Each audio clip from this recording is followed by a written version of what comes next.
Donald Trump only has two options left for Iran, either a humiliating defeat or risky ground invasion.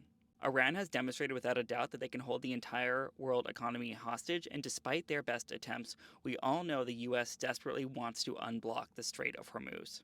They are trying to take control of the global economy through a choke point that we believe does not exist and that we will overcome.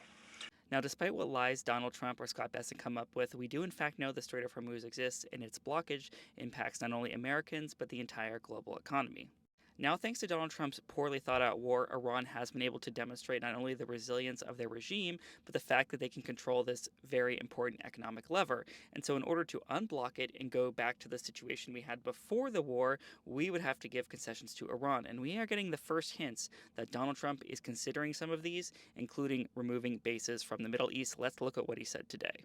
Some reports that Gulf allies are concerned about winding down the war too soon and potentially leaving Iran. Well, they'd probably like us to stay, but But the concern if we don't stay, look, it's a beautiful thing about airplanes that go 2,000 miles an hour is you can get back there very quickly.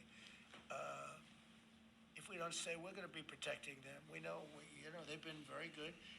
Hey, Qatar, Saudi Arabia, in particular. Up until this morning, I was about 80% certain we were heading towards some type of ground invasion of Iran, but I think there is more and more evidence emerging about how effective Iran has been at targeting our U.S. bases, and the fact that much of their missile capability still remains online, which makes you think our military may not think we could even win such a confrontation, and it may be disastrous, Gallipoli style, for the United States. As an example, Reuters just reported that we can only confirm that we've destroyed 1/3 of Iran's missiles, and the fact there is evidence that they have reopened many of the places we bombed because these missiles are being stored so deeply underground.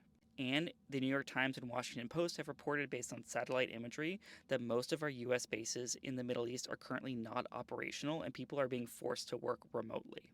So I ask you guys, because I definitely want your comments below, is Trump going to accept a humiliating defeat, which of course he'll still say it's a victory, but obviously we're going to remove bases or give sanctions relief, give something to Iran in order to go back to the economic situation we had before?